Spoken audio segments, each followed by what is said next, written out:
Welcome to MojoPlays, and today we're taking a look at 10 things to know before playing Sonic Frontiers.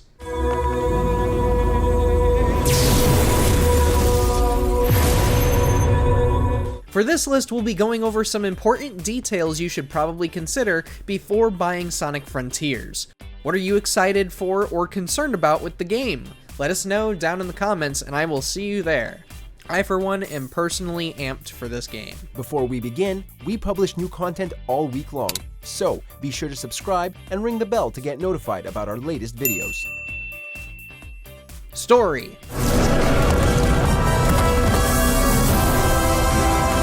Most of the Sonic games typically have something to do with Dr. Eggman and his devious tricks, but so far we have seen no sign of the maniacal madman. Although, we wouldn't be surprised if he is the one who ignites the events that will unfold here. Sonic and friends have fallen through a wormhole and are transported to a mysterious world called Starfall Islands. If he is to get back home, he will have to explore this new land and retrieve the Chaos Emeralds.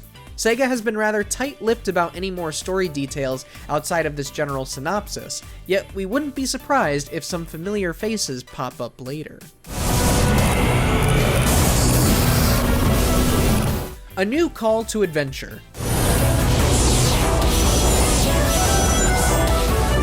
Not to regurgitate the fact, but Sonic Frontiers is the first open-world game for the franchise, if you're not counting Sonic Adventure as open-world games. They kind of are, but kind of aren't. Anyways, this is a bold leap for Sonic Team, considering their questionable output over the last decade or so. Regardless, the team is making sure not to fall into the same trappings as other, more mediocre open-world games have. From the footage we've seen so far, Starfall Islands is being designed under the mindset of a normal Sonic game, but in the structure of a playground.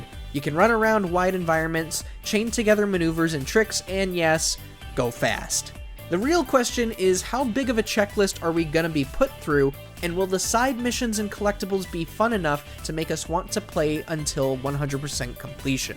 Reveal hidden parts of the map, and unlock new ways to navigate the island at fast speeds. Combat.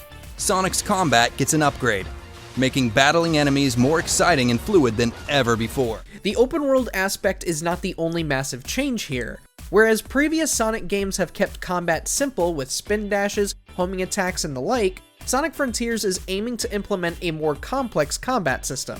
Sonic can still hone in on enemies, but now he does have to do some actual fighting with punches and kicks and the like. In addition to the new Psy-Loop ability, which will have different effects depending on the situation, you will be able to unlock new moves for Sonic in a skill tree and give him abilities like making tornadoes or throw kick-based projectiles. Hollywood influence. Because I am living my best life on Earth. I've got a library, a home gym, and a state-of-the-art security system. If you're wondering why Sonic is getting such a drastic overhaul in his action, well, you're not alone. We were wondering the same thing. The inspiration came from a rather unexpected place, the live-action Sonic the Hedgehog movies. When speaking to IGN in June 2022, director Morio Kishimoto explained how the first movie, quote, showed us an entirely new approach, ellipses. After watching it, I came up with a vision for the game's combat, end quote. Kishimoto went so far as to request that the staff put in some Easter eggs from the movie in Frontiers. So if the combat turns out to be as incredible as it looks, we have Hollywood to thank. Difficulty. Take on challenges at supersonic speeds and grab keys to progress. Another strange feature in Frontiers is that Sega, Kishimoto in particular, keeps referring to its level design as open zone. In his words from the aforementioned IGN interview, quote, in the open zone, the high-speed gameplay can carry players in any direction without the limitations of a stage or course, end quote. Kishimoto has contrasted this to previous Sonic games, which were super linear and took the player in a specific sequence of stages. He further elaborates that because of how much there will be in Sonic Frontiers, quote, raising the difficulty in order to increase the playtime was no longer necessary. From start to finish, we were able to maintain a sense of speed with ideal level design for a Sonic game, end quote. Exploration. Open zone gameplay that gives you the freedom to play the game in the order that best matches your playstyle. Going off of that previous Kishimoto quote, it does look as if maintaining the player's speed was a priority for Sonic Frontiers. After all, this is a Sonic game, and Sonic, he's gotta go fast, man. From what we've seen so far, Starfall Islands comes with a plethora of rails to grind, walls to climb, zippers to push you through valleys, and plenty of springs to launch you to new heights. It certainly looks like a playground made for Sonic, and as you traverse, you'll encounter a vast array of enemies that will test your newfound skills, as well as items that will increase your offense and defense capabilities. Again, we have to wonder how big of a checklist Sonic Frontiers will have when it comes to side missions, collectibles, and how quickly the monotony might set in for some. Thanks for the memories. Amy, is that you? Speaking of monotony, you have probably seen a non-controversy crop up on social media in recent months. From the less than 5 to 10 minutes worth of trailers Sega has put out since Frontiers was teased, some folks have made comparison videos claiming that Sonic Team is reusing levels from previous games. What's being scrutinized is footage of the game's cyberspace levels, portals scattered around Starfall Islands that will transport Sonic to familiar locations. It's safe to say that these cyberspace levels have been put in as a way to pay homage to Sonic games of the past. So regardless of which games you have or haven't played, there might be a special surprise in store for you. Him again.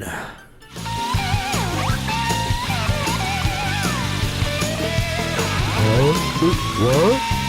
Froggy, is that you? As mentioned earlier, we're expecting to see a few familiar faces throughout Sonic Frontiers. We already know that Tails and Amy are somewhere in the Starfall Islands, but there is another ally.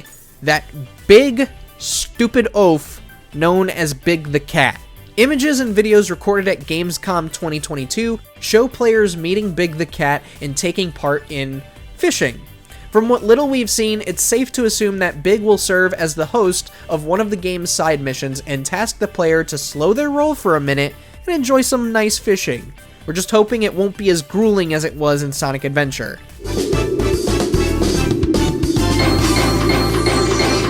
For the longest time.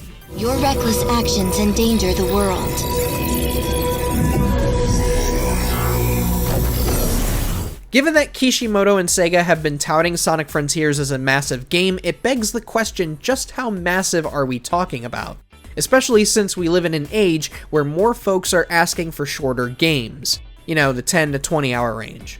Referring to the IGN interview once more, Kishimoto has given a rough estimate. For those who want to finish the story and maybe do a little bit of everything here and there, or whatever the average player is defined as by Kishimoto, he didn't elaborate on this, Sonic Frontiers will take between 20 and 30 hours to finish. Completionists, on the other hand, will spend about double that time.